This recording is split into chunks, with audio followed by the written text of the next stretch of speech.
Yeah, I think this is very interesting because if anybody were to come to me and say that having children is not an investment, they are lying. Yeah, you are lying to yourself.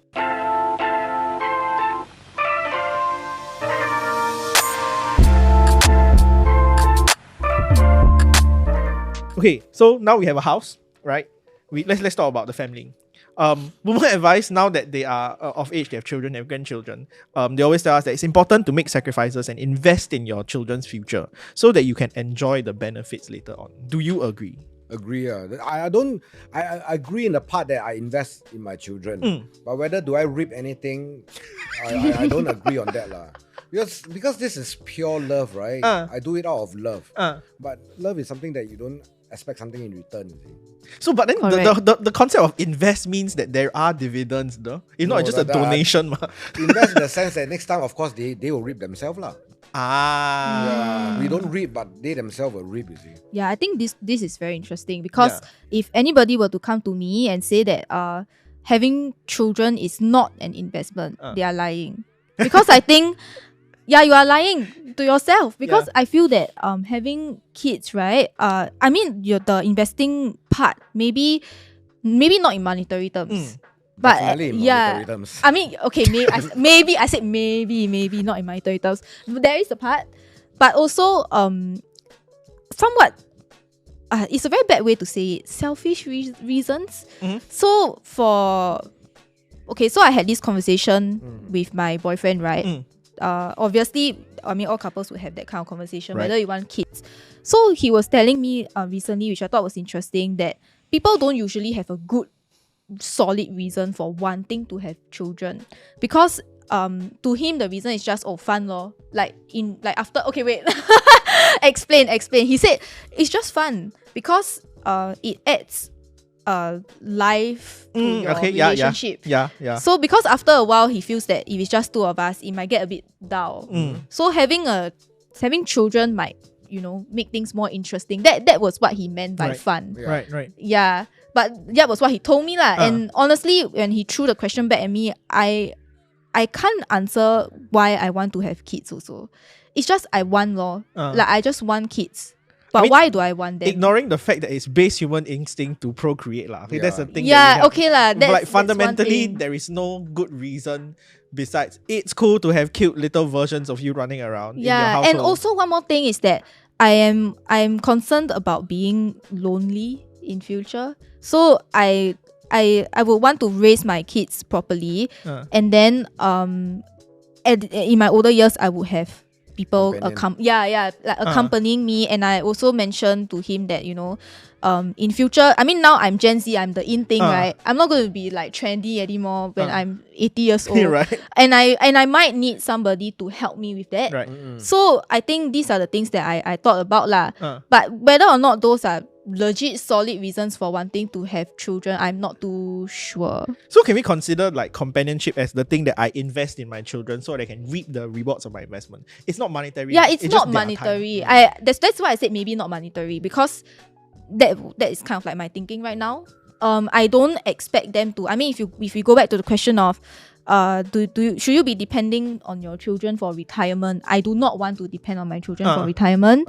But I hope that they would repay my effort in the more how to say, like coming to visit me often, having having meals with me and spending time with me in future. That is more important to me lah. Yeah. So now that we are understanding that yes, it's always good to invest in your kid.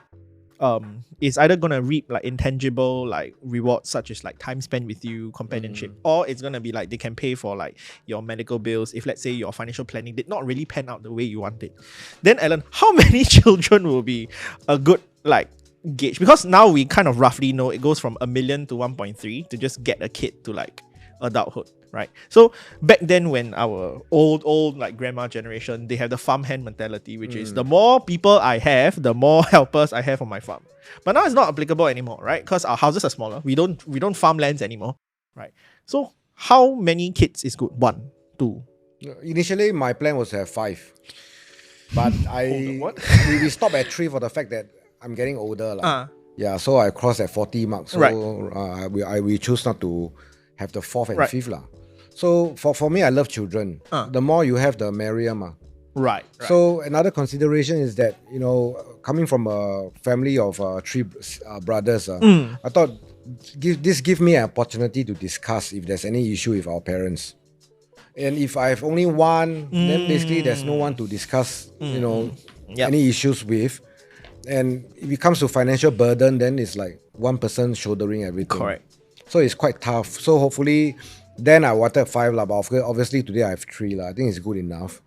Yeah, and I think I reap all the intangible things that even when they are growing up as a children, it gives me the perspective of a father.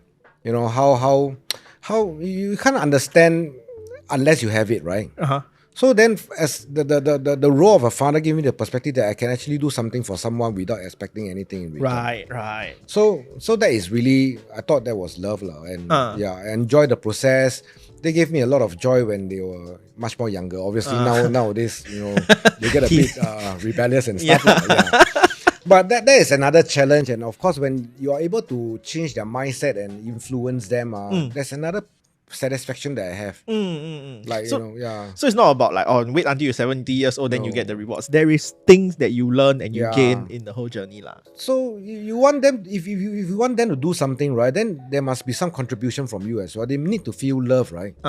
Or else they can't love you back, right? You can't give away something that you don't have.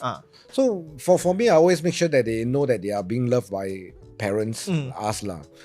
I come from the generation where our parents are not very expressive. So sometimes we have doubts while we are growing up. Are you sure you love me or not? All these things. And I thought it was not very healthy.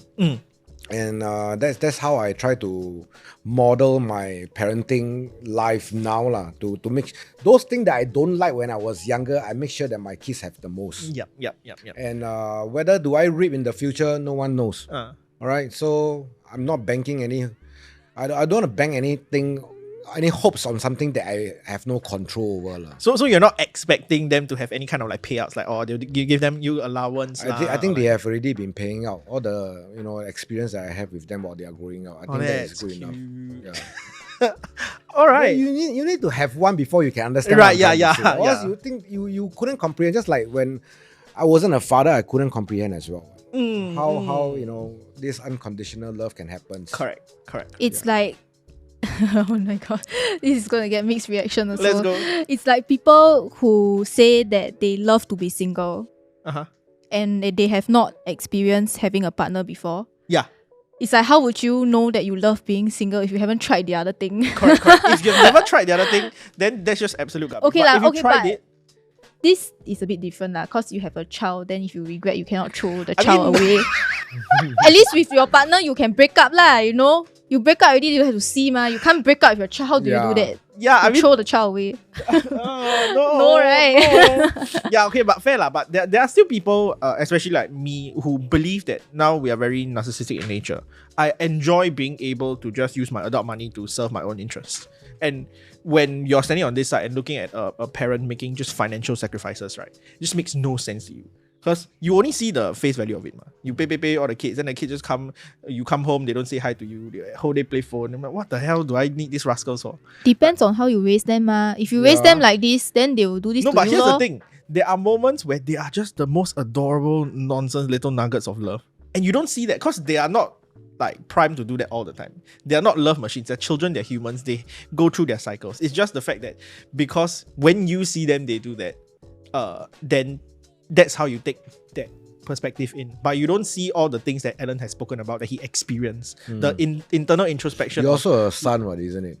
Yeah. So you experience the love from your parents, right? Yeah. But you don't see. You can't see from their perspective until you stand from correct. their perspective. You understand right? what you're trying to get, but you can never see it from there until you've gotten that thing. So I think it's interesting. So speaking of sacrifice, is it possible for children to succeed in life without the parents making like significant financial sacrifices? I think we just give them the best opportunity that we can afford.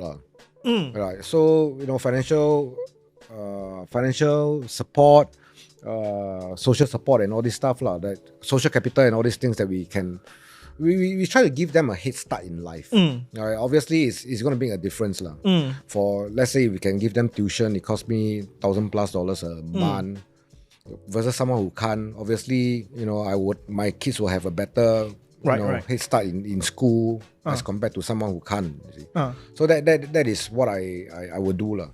So let's compare that drive to me insisting that I need to get a house. So 泡面, that's the threshold. Or will you go more than 泡面? Like sometimes, just eat bread loaf. I think I'm okay. So it's all the way. Yeah, I will give all the way because human beings, once you are a father, you understand where I'm coming from. So it's okay for me to suffer because, I know I can take it. We have gone through NS, right? We have gone through NS, we have gone through, especially my younger days. Why can't I go through it now?